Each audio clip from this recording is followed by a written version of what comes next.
Organ çangdı görgende ellekengin can çıgar. Atangın görüdüğüne organ çangdı karasa.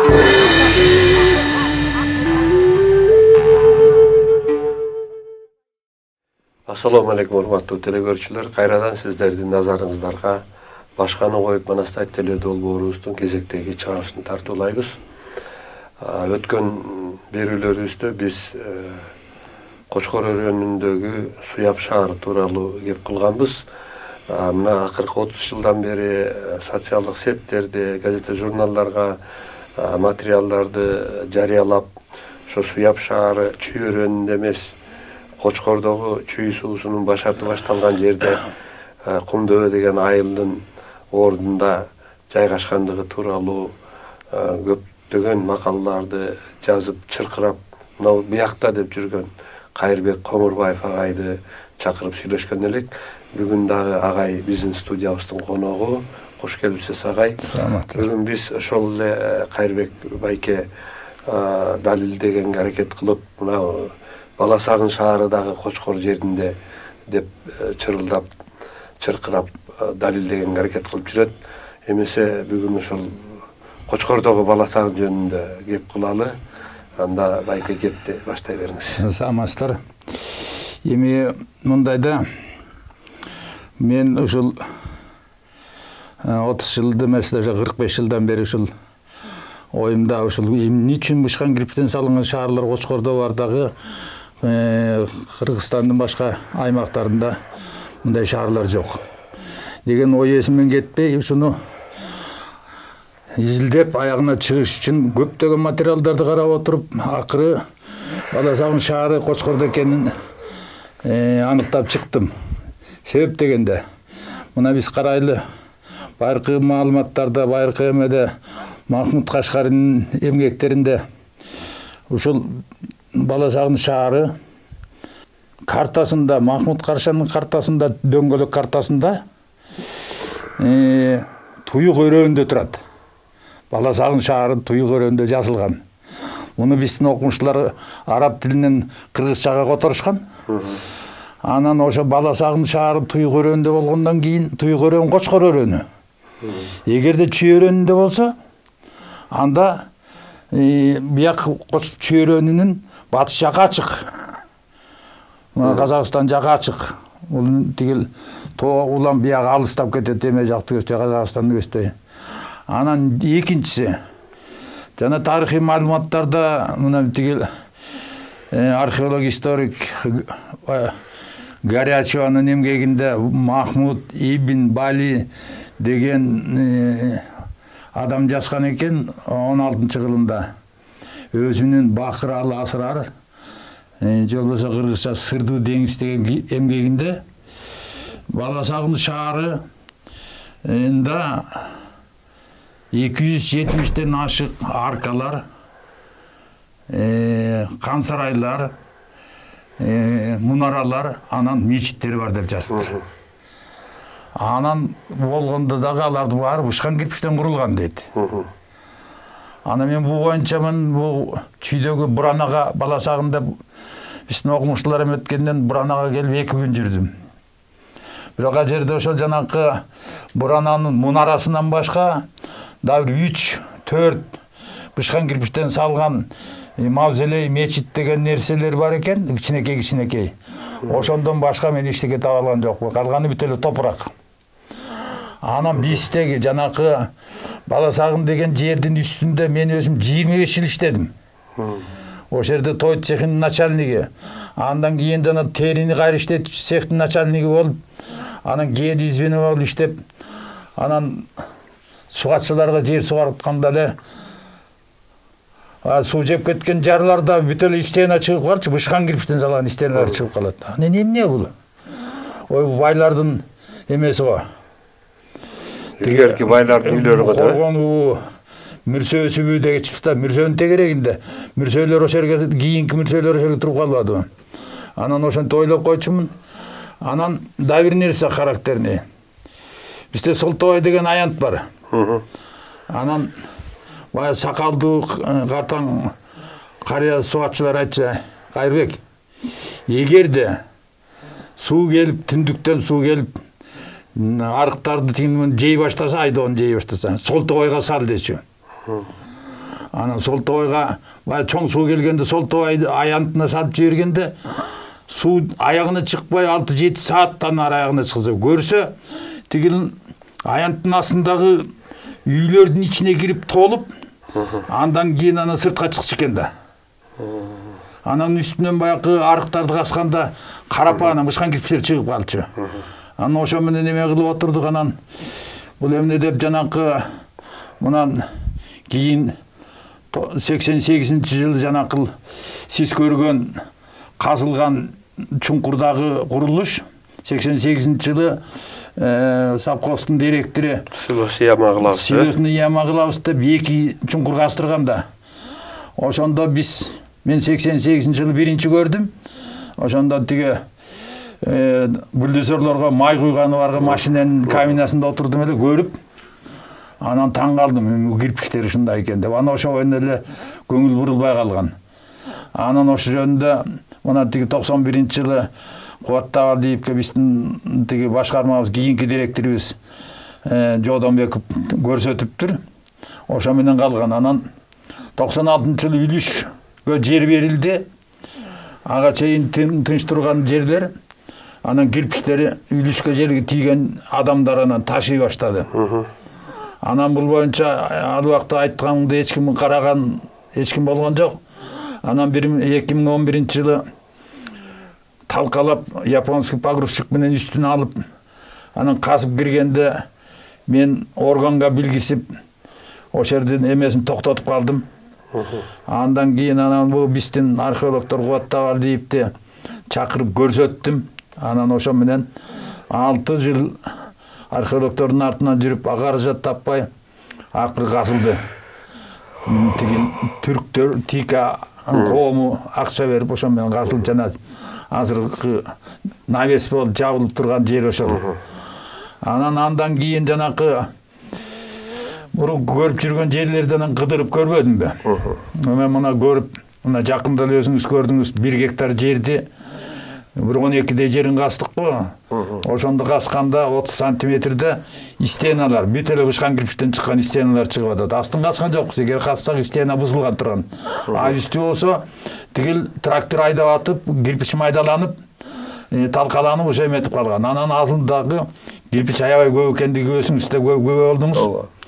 Анан эми мен апрель айында 60 гектар жерди бир күн кечке кыдырып, ошол жерден 26 жерден үйлөрдүн изин таптым. Бышкан кирпичтен салган үйлөрдүн изин. Анан 2019-жылы август айында мен Новосибирскинин Скобелев атындагы, жок, Трофимов атындагы геодезия институтунун геофизиктерин чакыргам. 21-августта келишти. Келип ошол жерде жана магнитомер, лазерный квантовый магнитомер деген аппараттар бар экен. Ошо менен где-то 2 саат кыдырдык. Калың чөптүн арасынан эметпейт экен. Анан кыдырып айтты, магнитомер менен кирпичтерге тийгизгенде айтты, бул жерде целый комплекс шаар бар деди. Жалаң эмеден кирпичтен салынган. Жанакы магнитомери тигил кирпичке тийгенде 18, 21, 23-тү көрсөтүп атты. А эмнече мындай көрсөтөт десем айтат, мунун жанында дагы аномалия бар дейт да, катары менен. Анан муну жана квадратка бөлүп, күзүндө октябрда тартып берели, же болбосо 20-жылы майда келип изилдеп берели деди. Анан карантин болуп калып токтоп калбадык го. Анан эми бул мына Бала Сагын шаарын Махмуд Кашкардын немесин жана Туй көрөндө деген менен биздин акмышлар аны тиги кабыл албай атышпайбы, чүйдө деп. Анан чүйдө дегенде мен карап көрсөм, бул жанакы 270 бышкан кирпичтен салган курулуштардын көпчүлүгү Кочкордон чыгып аткандан кийин Бала Сагын экени картада эметип атканы. Анан жанакы араб астрономдору Абилведа Муджемин башы дегендердин айтуусу боюнча тигил экөө бир жерде болуп атпайбы, суяк менен бала чагым бир жерде болуп атат да. Жанаша болуп атат да, жанаша болуп атат. Анан мындан башка дагы тиги эменин Кытайдын дагы кыргыз тарыхчы Анвар Байтурдун эмгегинде кыргыз тарыхын лекциялар деген эмгегинин 24-бетинде, анан кийин Гумилевдун, мына Лев Гумилевдун эмгегинде «Трилистник птичного полета» деген эмесинде, макаласында турат. Ысык көлдүн батышында ошол жерде бала чагын шаары бар деп. Ысык көлдүн батышы деп эметкенде бул токмок деле, бурана деле ысык көлдүн батышы болуп атат да. Ооба, батышы болуп атат. Анан дагы бир нерсе бар да. Бул ысык көлдүн батышында эметкендиги жөнүндө тигил расстояниясын көрсөтүп атпайбы? Биринчи дегенде Суяпка келердин алдында бала чагынга келдик дейт Кытайдын эмесинде, дагы бир кийинки изилдөөсүндө. Андан кийин Суяпка келдик дейт. Мана бул эме шаар, өзү шаар. Тигил о жерде менде мындай жазгамын. Ошол эменин баарын эме кылып, азыр мен эме кылып берейин. О жерде шаарды мындай деп атат да. Тиги Россиянын Элдостогу университетинин Вестник журналына Улдар Исабекова деген жазып атат. Мындай дейт да: Карлугский племена разместились в Семиречье. Вдоль Иртыша, перевалив через Тарбагатайскую гору, двинулись далеко на запад к югу от Исыккуля. От Нарына до Чу, дейт. Они, племена Аргу, заселяли земли между Испичавом и Баласагуном, земли вдоль течения реки Талас и Чу. Течение реки Талас и Чунун жээктеринде болуп атат да. Эми ушул жерде мындай деген эме бар экен. Бул Исабекова жазган боюнча Иби холму, песчаный холм дейт да. Же болбосо кум Иби. Кум дөбө. Кум дөбө. Отсюда название города Аргу. Ибикант. Дөбөдөгү шаар. Кум дөбөдөгү шаар деп атат да. Бул жерде Ордо, ставка близ Баласагуна, поэтому Баласагун тоже называется Гусь Ордо. Ошондо мындай чечмелегенде Баласагун шаары Исабекованын жазган эмгеги боюнча кум дөбө, песчаный холм, же болбосо кум кент, же кум дөбөдөгү шаар дегени, же дөбөдөгү Аргу шаар деп чечмелегени биздин ошол кум дөбөгө туура келип атат да. Анан бул жерде мен ошол жана кум жөнүндө айтайын да. Илгери биз бала кезде ошол жерде айылдын аягында кум дөбө чий баскан кум дөбөлөр бар эле да. Бир мындай кандай десем, түндүктөн түштүктү көздөй бир 2 километрден ашык. Анан мындай бир 300-400 метр. Анан ошонун тегерегинде кызылча, анан жүгөрү айдап, анан мектептеги балдарга эмгек эс алуу лагери деп ошону ототуп ошону бактырчу эле.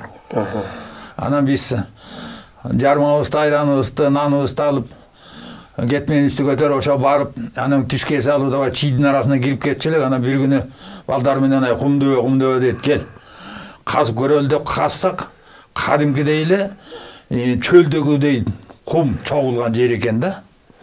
Анан ошондун окшош болуп атат да ошол. Дагы кандай эмелер бар, тиги аргументтер? Анан эми мындай карап келгенде кыргыз каганатынын борборлору дебей биздин тарыхчыларда батыш түрк каганатынын борбору, чыгыш түрк каганатынын борбору деген менен ал жерден табылган мына өзүңүз көрдүңүз музейдеги артефактлар, бүт кыргыз элине мүнөстүү орнаменттер, оюлар, жанакыдай тигил чырактын бетинен эметилген оюлар бүт баары кыргыздык болуп атпайбы? Значит, кыргыздын эмеси ошол жерге экени билинип атат. Анан мен бул чүйдөгү шаарларды карап көрдүм. Булар шаарлар суу менен камсыз кылынган шаарлар эмес. Бул жанакы Судан мындай окчунураак алыс болуп атат да. Мисалы үчүн Бурана 16 километр, Суя Акбешим 18 километр алыс. Значит, булар чеп, анан борбор болууга ылайыгы жок. Анан жанакы да бир нерсе бар да. Тегил 47 миң киши Баласагын шаарында согушуп, 47 миң киши каза болгон деп айтылат да.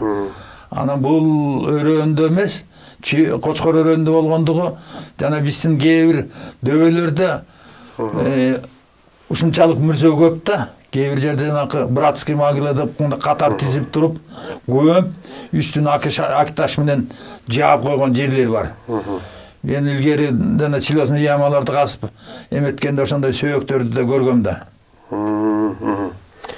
Анан өзү негизи муну Баласагынды биз баягы Бурана деп көнүп калганбыз да. Бурана Баласагын шаары болгон деп.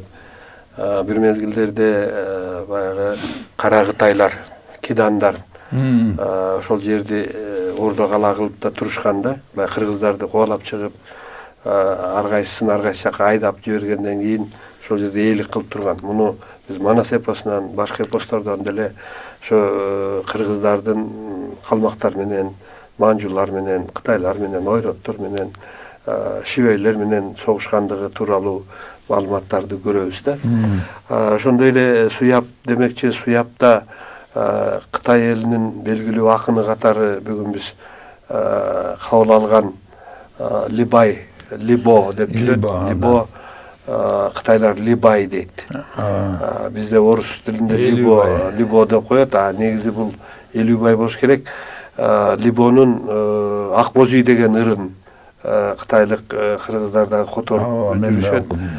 Бул ырда дагы мындай алганда кыргыз гана жаза тургандай кылып эметкен да. Мисалы үчүн кыргыздын гана жүрөгүнө жакын сөздөр менен айтылган Бозүйдүн керемети. Анан ошол боз үйүмдү, ак боз үйүмдү мен хандын сарайына алмашпайм деген саптар бар да. Анан ушул жагын алганда дагы бир бул Либайды дагы биз изилдешибиз керек экен деп койдум.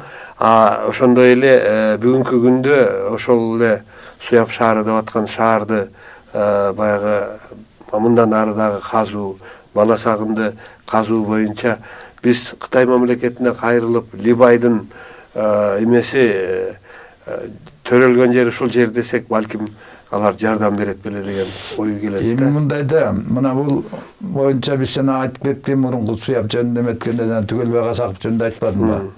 Ошол менен тигил атайын комиссия келди, Дунхан академиясынан жана Ганс провинциясынан 7 археолог келди. Министерствосунан жанакы ошол акча каражатын караган адам келди, маданият министринен. Анан ошондон кийин мына 2017-жылы меморандум кылып 2018-жылы кол коюлуп, мына Жээнбеков президент болуп турганда барып кол коюлуп 600 миллион юан деп, ошон 100 миллион юаны ушул Кумдөбөдөгү жанакы окумуштуулар айткан Кочкор баш шаарын, анан Бурананы, анан тиги Акталада мана келди чебини жилдөө боюнча 100 миллион юан бөлүнгөн. Ошондон бери мына 3 жыл 4 жылга кетип баратат. Жооп жок, мына акча эмне болду? Бул кайтарымсыз грант башка жака колдонуп жиберилгенби белгисиз. Анан бу Либо жөнүндө эметкенде мен өз жазган китебимди ошол Кытайдан келген кишилерге, окумуштууларга берип айттым. Мына Либо 1701-жылы төрөлүптүр Суяпта. 701-жылы. 1000 эмес, 701-жылы. 701-жылы төрөлүптүр Суяпта. Анан мына Либонун төрөлгөн жери ушер. Десем, ошолор кичине ошого мындай ынангандай болду да. Себеп деген ичилдөөгө келгенде топуракка караганда тиги жерде шаардын изи турат да. Мисалы үчүн менин үйүм жанындагы жана стеналар мен тиги Болгариядан көргөн стена караганда өйдө. Мына мен дагы эмеге чыгарып атам, интернетке, Фейсбукка чыгарып атам өзүмдүн атымда. мына ошол жерде жатат жакшы биздин кыргыз элинин тарыхы. Биз изилдешибиз керек. Буга мына акчаны эме кылсак, биздин кыргыз элинин тарыхынын ак тактары ачылып, туризмдин центри боло турган жер биздин Кочкордо Кумдөбө менен Акжардын ортосунда турат. Мына өзүңүз күбө болдуңуз, көрдүңүз. Анан биз муну жөн койбошубуз керек муну. Убакыт өтө берет. Эми убакыт өтүп атат, бирок баягы стереотип болуп кабыл алынып калган нерсени бузуу өтө эле кыйын экен да, чынында. Бирок окумуштууларыбыз, археологдор ошо казуу иштерин дагы бир жандандырып, мындан ары изилдөөлөргө алынса, балким бул нерсе калыбына келип, ордуна келип дегендей сиз чыркырап жүргөн бала сагым менен суяп ордуна койлар деген үмүт бар. Ал эми мына илимий жагынан алып караганда эмне үчүн, кандай деп ойлойсуз, эмне үчүн биздин окумуштуулар ошол эле жанагы Ибн Асирдин эмгеги же болбосо Махмуд ибн Банибалинин эмгегинде болбосо Сюанзандын эмгегин тыкыр изилдеп көрсө эле орду такталган турбайбы? Эмне үчүн бул жак кабыл алынып калган деп ойлойсуз? Темирбек Асагал мындай да, мен мына баарын карап көрдүм. Мына эң мындай жакын мына Бартолттун эмгегин эле жакшылап казып, ар бир цитатасын мындай логический ойлоп, мындай чечмелеп көргөндө тарыхтын негизги мааниси ошол жерде жатат. Бүт эле жазып койгон, бирок өзү биздин окумуштуулар ага эметпей эле бул мына тигил Мурунтадан Берништам айтты, Бартолт айтты, Горячев айтты деп эле мына бала сагын деген шаарды эме кыл деди. Мына кийинки 70-жылдарда эле, 75-жылдарда эле Горячева, мына Валентина Димитриева деген археолог, Кочнев, Настич, Федоров деген нумизматик, тыйындар менен академияда иштеген адамдар менен тигил өтө окумуштуулар, масон, Винник, Агеева, Абдеев, Кажемияка, Давир топторунун айтканына болбой туруп эле күчкө салып эле бала сагын шаары деп атап койгон. Бир эле орус аял атап койду, бүттү. Ошо менен эле биздин окумуштуулар ошонун тегерегинде эмгек жаратышты. Эми бул Союздун убагында баягы улуу орус элинин улуу окумуштууларын айтканы чындык катары кабыл алынчу да. Ошондой эле Таластагы Манастын күмбөзүндө эле Беленицкий деген бул Кенезек хатундун аялдын күмбөзү экен деп койду деп эле. Ошон боюнча окумуштуулар бүгүнкү күнгө чейин эле Манастын күмбөзү катары кабыл албай келет да. Бирок кыргыз эли билет Манастын Атайын Манаска салынган күмбөз экендигин моюндап Манастын күмбөзү комплекси деп жүрөбүз. Бирок окумуштуулардын арасында бул кандайдыр бир дагы эле кабыл алына элек да. Эми да бир нерсе бар да. Мына биздин Кочкор өрөөнү эмне үчүн тептегиз, өзү көрдүңүз го. Бир дөбөсү жок, бир чуңкуру жок, тептегиз. Жанагы 800-920-жылкы жер титирөөдөн кийин, көлдөгү жер титирөөдөн кийин, көлдүн түштүк чыгыш жагы чөккөндөн кийин, ал жердин массасы баскан суу, бузулган суудан чыгып, Кочкор өрөөнү тегиз каптап, анан жана бала сагындын суунун топурагы басып калган, селдин топурагы, суяпты басып калган. Ошонун баары эле эмет турбай белгилүү. Мына жанакы суяптын чептин дубалы мына эзилип дөбө болуп калган да. Эгерде сууга тийбесе тигил кошой коргондой болуп тура бермек. Ал жок. Анан тигил жана мен айтып аткан бала сагын шаары кокту да, Манаста Семетейде жазылган да. Ушу турган кокту дагы бала сагын кантип барбай коеюн деп Семетейдин китебинде турат. Бул өзү эмет. Анан эми ошол жана сел каптап кеткенден кийин көлдөгү кургакчылык пайда болуп жана регрессия. Ошонун кесип бетинен 12-жылы 12-жылы. Баласағын шаарын белгісіз себептен тыштап кеткенде Бартолтта да Горячевада да жазылып тұрады. Айым үшін тыштап кетті.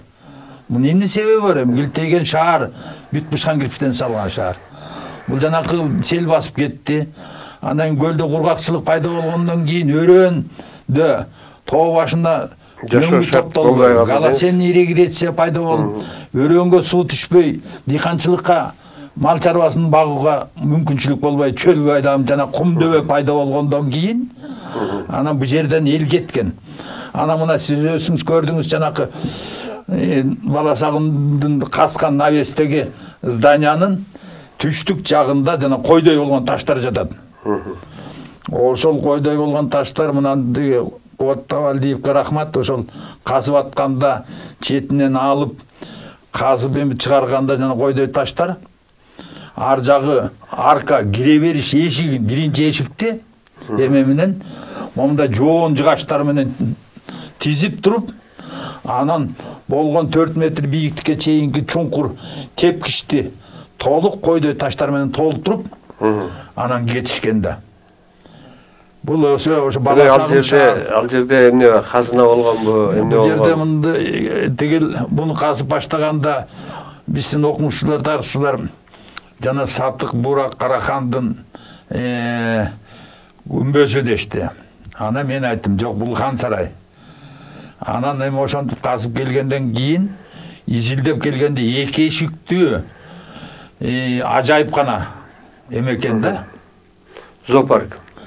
Ажайыпкана, музей деп кыргыздар айткандай, ошол жанакы болгон казынада мыкты баалуу оокаттардын баарын ошол жерде сактаган экен. Анан бул кийинки эле бул 20-кылымдын башында 24-27 жылдарда жанакы бөөрү азыктардын ичинен чолок сузуп деген адам казып көрүп, ошол жерден алтын күмүш буюмдарды анжанга төөгө артып алып барып сатыптыр. Анан биринчи алып барганда кичине пул алып келип, анан экинчисинде барганда ал жердеги сарттар анан алдатып жиберип, ошо менен кайра келип, ошол чуңкурдан табылган сымапты ичип, токмокко барып денеси тешилип өлүптүр. Сымап эси ууда. Ооба. Анан бул жана чуңкурдагы өзүңүз көргөн 4 ящик, бул тигил Сатык Бурак Карахандын мавзолейдеги тигил склеп, жолсо тигил табыт турган жери дейин десек кичинекей. Мунун үстү тактай менен жабылган. Анан бул жерде ошону кут сактаган деген. Эмне кутту жана сымапты сактаганбы, же болбосо бир баалуу сөөк сакталганбы, ошо белгисиз да кут сактаган куту. Азыр бирок ошону эмени казганда Кыргыз-Түрк Манас университетинин студенттери менен мугалимдери казды да. Анан ошол кутунун ичинен эчтеке чыккан жокпу? Адамдын сөөгү же бир нерсе? Адамдын сөөгү чыкты, мындай болду. Биринчи казып атканда где-то 1,5 метрден бир эле 14-15 жашар баланын жалгыз башы чыкты. Андан кийин дагы жерине тигил основанияның полуна чейин жеткиче да 1,5 метр калганда да бир кишинин сөөгү чыкты. Анын бер жагынан да бир кишинин сөөгү чыкты. Бирок үстүңкү топуракта да баягы сел менен агып кирген топуракта жатат. Анан тигил кутунун ичинде жанагы ящик 4 бурчтун ичинде жарты адамдын денесинин жартысы. Бул белинин үй жагында болду да. Эми ал дагы мындай башы түштүк жакка караган аялдын денеси. Анан ал дагы ошол 15 сантиметр топурактан үстүндө жатат. Анан яндан да бир кызык нерсе, мындай да эми ошо. Биринчи селовой поток агып келгенде, экинчи селовой агып келгендеги эмес, бул үчүнчү акыркы бул кийинки 19-20 кылымдагы агып келген селдин кирген суунун агымдарынын ташы менен топурагы. Кум жок. Өзүнчө сел бүт топурак эмес. Жалаң гана таш менен топурак түшкөн үстүнөн. Ошону казып алышты да. Анан значит бул кийинки ачылган эме болуп атат да. Бирок бүгүнкү күндө биздин кыргыз баягы илимпоздорубуз ДНКны апыл ете албайбыз да, бул же Россияга кайрылышыбыз керек, же Америкага кайрылышыбыз керек. Түрктөрдө деле менимче ДНК маселесин чечүү проблема болсо керек деп ойлойм. Анан ошол адамдардын ДНКсы текшерилсе, ким экен, улуту кайсы группага таандык, ошонун баарын тактап койсо болот эле. Болот эле да, болот. Анан эми ошол жана сиз бала сагын деп баягы далилдеген аракет кылып аткан жерди бүгүнкү Акжар деген айылдын алды болуп атпайбы? Анан ошол жерден чыккан буюмдар бүгүн кайда кетти? Археологдор казганда да буюмдарды табышты да. Андан ичинен табылган эменин толугу эле Кыргыз Түркманас университетинин музейинде турат. А жерден мындай эме чыкты, 12 нефритовый тарелка чыкты. Ал толугу менен турат. Сервис экен өзүнчө. Сервис ооба. Анан бир колодон жасалган идиш, жука мындай ичине бир баалуу нерселер салчыдай мындай теп-тегерек кылып жасалган. Анын капкагы бар. Анан жука идиш чыкты. Ошол бир баалуу нерселер салган. Булар дагы бүтүнбү же сыныгыбы? Жок, бүтүн. Бүтүн чыкты. Ада ошол музейде турат. Анан жыгачты мыктары, карапа кумаранын сыныктары чыкты. Бир карапа кумараны толук эмес эме кылды. Анан да бир характердүү нерсе бар. Эмеден кирпичтен тигил кумарадын тигил чоподон жасап бышырылган, көксөр менен сырдалган 2 отургуч чыкты. 2 отургуч чыкканда мындай да. Бир отургуч толук чыкты, аны баягы килейлеп чогултушту, бул эмеде бар. Анан экинчисинин бир эле буту чыкты. Анан мен тиги жердеги элден сурасам, арчарлыктарды искендеген жигит айтты, биздин чоң аталарыбыз 38-39 жылдарда ичинен кирип, бир буту жок үстөл отургуч алып чыкты деген. Алганда экен, ушундай экен. Аны эмне кылдылар? Аны биз тиги орус тарыхчыларга бергенбиз. Ал каякта? Биз тиги унсейге коебуз дегенде. Ана мен ошо жөнүндө эметкенден кийин бул Кыргыз тандын музейинин ичине кирип көрдүм да, анда ремонт болду элекеси. Аны көргөн жокмун. Анан анын ичинен чыккан материалдар жанакы ичин кооздогон мында бурчтарынан плинтустарын эметкен гипсовый желский тигил эмеден ар түрлүү жана эмне материал биз эмеде коебуз. Гипс, анан дагы алибастер менен кооздоп жасалган ошол бурчтарда эметилген материалдардын сыныктары чыгып атат. В общем, ал жерде мындайча айтканда адамдын сөөгү эмес, ал жерде жанакы баалуу буюмдарды сактагандыгы жөнүндө. Ошо жөнүндө жанакы мына бу бизде Элебай Тургунбаев дегендин жазган эмесинде бар. Балык оосунун санжырасында 2 эшиктүү ажайыпкана.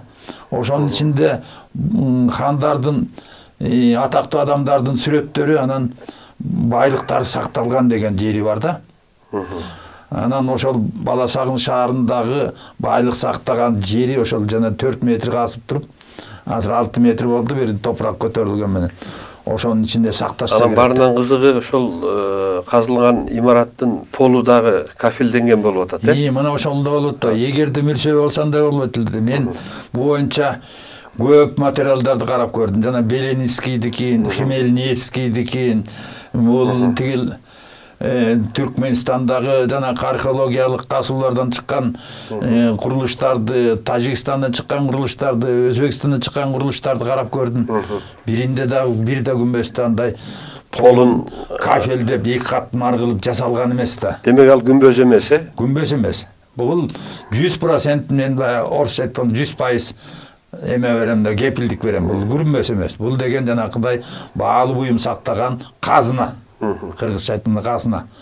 Эми тигил Махмуд Кашкардын немесинде ажайыпкана дейт. Тигил кимде дагы балык болсо да ажайыпкана деп атат, бирок казына экен да, банк, подземный банк кыргызча орусча айтканда. Хранилище сактаган жер, Бирок эми подземный дейин десеңиз, анын тегерегинде ылдый жагында бүт эле имараттардын баары жер астында болуп атпайбы? Бул демек жана суу каптаганда сел каптап ошол бир нече метр тиги бийиктиктеги топурактарды, баткактарды алып келип туруп ошол зданиялардын баарын үстүнөн басып калган. Эми мындайда мен жана деңиз деңгээлини менен тигил GPS менен карап көргөндө 1910 метр, 1902 метрдин тегерегинде болуп атат. Деңиз деңгээлинен. Деңиз деңгээлинен. Анан эми ошол тиги аркы кумдөөгө караганда бир 15 метр ылдый. Бул кокту болгон экен да. Тиги турган кокту дагы баласаңга кантип барбай койгон деп Манаста Семетеде жазылып атат да. Катуураак кыйкырсам мин жеткен жер дейт да. Мына көрдүңүз Бирок чүйдө деле ошондой да. Чүйдө деле ошондой. Чүйдө деле бурана менен тиги Акбешимдин орду суяп деп аткан. Ошондой эле болуп атпайбы? Эми мында карап көрдүм, ал бир 6-7 километр. А тиги болсо 2 километрге жетпейт. Көрдүңүз го жанакы айылдын аягында баягы каскан жер айылдан 200 эле метр болуп атпайбы? Анан ошондон баштап тигил биздин Кочкор ар жар Кочкорго кеткен жолдон баштап биз тигил тоону көздөй бир 8 километр коктун ичиндеги эме шаар жатпайбы? Жанакы бузулган суунун эмеси нугу, өзүн байыркы нугу. Азыркы тигил биздин айылды бугучун менен кумдөөнүн башындагы келген сай эмес.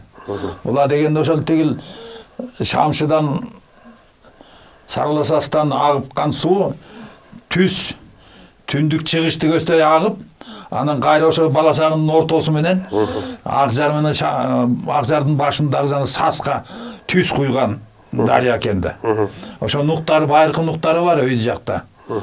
Ошон калган жерлер бар. Бул эмне деген мындай нугу калып калган деп жана кийин жар болуп эметкен жерлердеги арыктарды да бит изилдеп көрдүм да. Эми сиз баягы изилдегенде күрөк алып чукулап көрүп, анан ошол жерде кирпич бар экен, дуал бар экен деп атасыз да. Эми ушуну биздин илимпоздор, Улуттук илимдер академиясы, баягы университет окуу жайлардагы археологиялык факультеттер бар да. Ошолордун мугалимдери менен, илимпоздор менен биргеликте бир келечекте казайын деген ой бар да, Ошого да токтола кетсеңиз. Эми мындай да, мен деле жашым келип калды, анан ушу жаш археологдор ушуну дагы изилдеп, биздин эмелер, окумуштуулар, мына мен тиги Кубат Табалдиев, Орос Солтобаев менен байланыштарым бар, алар деле мына 50дөн өтүп калышты. Жаш археологдор келечекте ушуну казып бир 250-300 жыл качса дагы бүтпөй турган чоң объекти да, чоң курулуштар. Бул жерде кыргыз элинин тарыхы жатат. Керек болсо мына сел басып калганда өзүңүз ойлоп көрүңүз, бир күндө, бир суткада сел басып топурагы менен калган бул жерде материалдык байлык ошол кечтик ошол эле бойдон ошонун астында. Мындан бир нече жыл мурда Казакстанда жанагы Атырар деген шаардын баягы чалдыбарын казып аткан археологдордун немесин көрдүм да, иштин. Мындай байкап көрдүм. Анан алар ал деле ошо топурактын астында калган шаар экен. Баягы казып, анан бул Атырар шаарын Чыңгызхан талкалаган да. Тып-тыйпылын чыгарбай, ташын ташыга баягы орусча айтканда камня на камне не оставил деп айтылат экен. Вообще таш талканын чыгарып талкалаган да. Анан ошол шаарды калыбына келтирүү үчүн атайын археологдордун бригадасы иштеп, жанагы бышкан кыштардын баарын коюп, көчөлөрдүн баарын мындай тизип, эме кылып иштеп атканын көрүп, аралап көрүп тартып келгем да.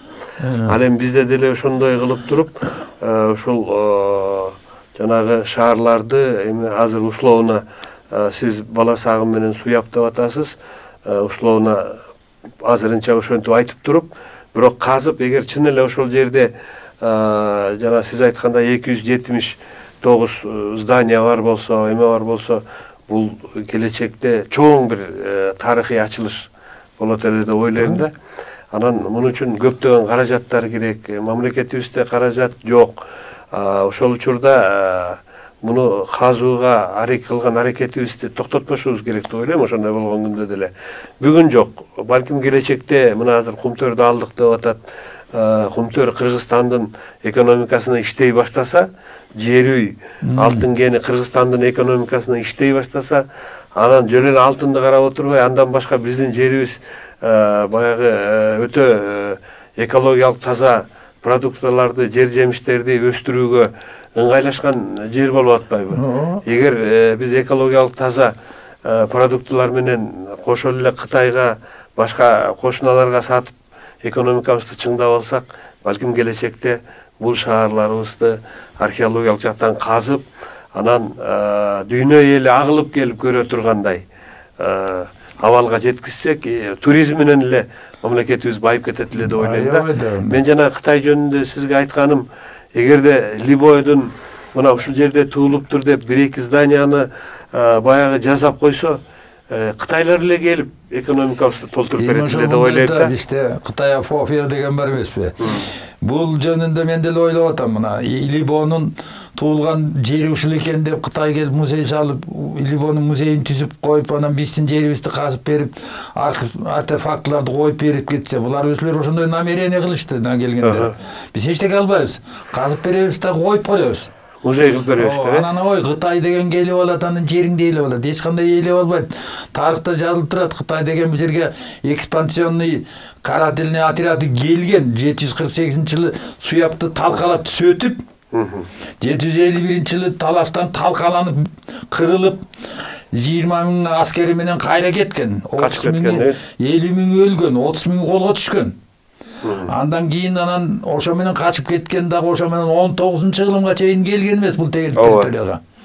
Анан эми ошондо Кытайдын эч кандай 16-17 кылымда манжулар келген да. Манжулар алар деле ошо Кытай мамлекетинин эмеси атынан келген алар. Манжурия ушу калмагы эме, алар калмактар, алар Кытай эмес, ганцлар эмес. Булар калмактар. Тангут да. Гангуттар. Анан булар келген. Аларды башка түшүнүк керек. Анан кийин Кытай келгенде бул манжурларды талкалап, жанагынтип бөлүп, калмактын көбү тиги Элистага кетип, 18-жылында. Анан кийинки калгандарын кыргыз менен казак талкалап. Анан ошо менен бул өзүбүздүн жерибизде кыргыз калган да. Анан эми айтып атпайсыңбы? Анан биздин бир окумуштуулардын дагы чочуган жери көп төгөн жылдардан бери кыргыздар жөн эле мал баккан эл болгон, шаар отурукташкан маданияты болгон эмес деген нерсени баягы карманып келишкен да. Анан кийин эле шаар чыгып атса, анан Кытайлар келип казып атса, бул жер биздин жер, силердин маданиятыңар мындай жок эле, бул биздин маданият деп айтат деген чочулоо да бар болсо керек деп ойлойм да. Чочулоо бар да, мисалы үчүн мына мен өзүңүз көрдүңүз, чочулоо бар, макул. Жанагы мендеги артефактлардын ичинде Кытайдын тыйындары бар.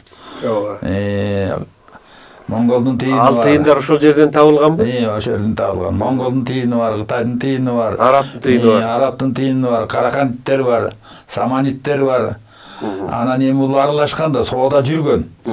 Улуу Жибек жолунун таманындагы шаар болуп атпайбы мына? Ооба. Таманындагы шаар аркылуу Беделден аштыбы, Кегенден келдиби, келип тиги Кочкор өрөөнүндөгү шаарларда соода кылып, андан шам шашып, чүйгө түшүп, тиги суу самырдашып, Таласка түшүп, же болбосо суу самыр менен тиги жумгалдашып, кетмендөөөнү көздөй кеткен жолдор болгон. Анан эми ошол баарын эле Кытайдын жери дегенге болбойт. Ал Кытайдын жери болуш үчүн биздин жанакы курган эмебиз кыргыздар курган. Кыргыздар кочевник болгон. Себеби мен дагы бир нерсени айтып кетким келет. Жакында эле дагы бир барып, Буранага барып келдик. Анан ошо Бурананын музейинде баягы коюлган экспонаттардын арасында бир эле мындай кичинекей чоподон жасалган бир артефакт бар. Анын бетинде кыргыздын оюму бар да. Бул жана Бурананын бетине чапталган баягы чапталган липнинанын бир түшүп калган эмеси да. А бирок реставрация кылгандан кийин ал жерде андай эчтеке жок. Себеби бүт баарын эле баягы башкача кылып салганда, ошондой эле өзгөн мунарасында деле кыргызга тиешелүү эч нерсе жоктой болуп сезилет. Анан бул балким атайын жасалган нерседир. Бирок ошол эле мезгилде жанагы сиздин музейиңиздеги жанагы май чырактын сабындагы кыргыздын оюму, кыргыздын жанагы ийиктин таштын бетиндеги чийбеленген оюмдардын баары кыргыздын жанагы кочкор мүйүз, кой мүйүз оюмдары экендигин далилдеп турат да. Анан ушул себептен улам сиздин баягы гипотезаңыз деп туралы азырынча жалпы элге кабыл алыныш үчүн дагы талыкпай эмгектениңиз. Кудай буйруса жанагы баягы күнү бизге көрсөткөн жерлериңизде дагы ошол имараттар чыгып, муну биз коомчулуктун көңүлүн бурушубуз керек болуп атат.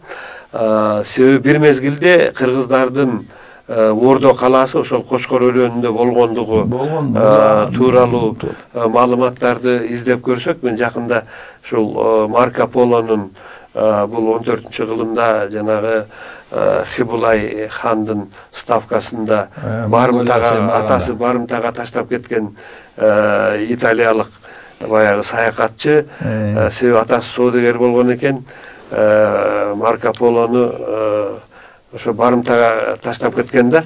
Анан ошол жерде жүрүп, монголдор менен Хибулай менен жүрүп эметкенде, ошонун китебинде бир мындай маалымат, кичээ учка эле маалымат да. Жана ассасиндер келип Хибулайга кол салышат да, түндө суктап аткан жерин өлтүрөбүз деп аракет кылат. Бирок ал ассасиндерди 4-5 ассасин жанагы наемниктерди жок кылышат да. Анан булар ассасиндер экен, булардын кандай тиешебиз бар, эмне үчүн булар жок кылганы келди деген суроону коюшат да. Анан муну бирөө заказ берди, силер барып билгиле десе, ошондо Марко Поло айтат да, биз Европадан ушул жака келатканда Кочкор деген жерден ассасиндерди жолуктурдук элек, ассасиндердин уюгу Кочкордо экен деп атат да. Анан ошол жагынан алганда дагы эгерде чоң шаарларда жанагындай уюшкан топтор илгери деле болгон, бүгүн деле бар да. Уюшкан жанагы криминалдык топтор дейбизби, балким эмелер. Анан ушуну окуп дагы мен таң калып койдум. Демек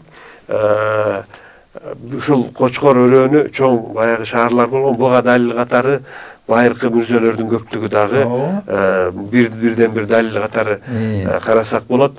Эми мен ойлойм, бизде сиз менен биздин маегибизди көрүп аткан биздин телекөрөрмандар, ошол эле археология жаатында эмгектенип жүргөн замандаштарыбыз, аракеттенип жүргөн жаштарыбыз, ошол эле жаш жеткинчектер, келечекте археолог болом дегендер кызыкса, ошол мынакей сиздин пока ден соолугуңуз бар кезде сиз менен жолугуп ошол жерлерди көрүп алып, эме кылып аракет кылса, бул келечекте кыргыздын тарыхындагы баягы актактарды ордуна коюуда чоң иш болот эле. Сизге чың ден соолук каалайбыз, Кайырбек байке. Узак өмүр жашаңыз. Кыргыз элинин, кыргыз мамлекетинин тарыхын далилдөөгө болгон аракетиңиздерге Кудай Таалам өзү береке берсин. Урматтуу телекөрүүчүлөр, бүгүнкү биздин маектешибиз Кочкор жериндеги Кумдөбө деген айылдын тургуну Кайырбек Коңурбаев агай болду. Биз бүгүн Кайырбек агайдын бала сагын шаары Чүйдө эмес Кочкордо деп жазып жүргөн, кан какшап жүргөн, ушул теманы көтөрүп жүргөн боюнча кеп кылдык. Ушуну менен бүгүнкү берүүбүз соңуна чыкты. Кийинки көрсөтүүлөрүбүздө жолукканга чейин аман туруңуздар.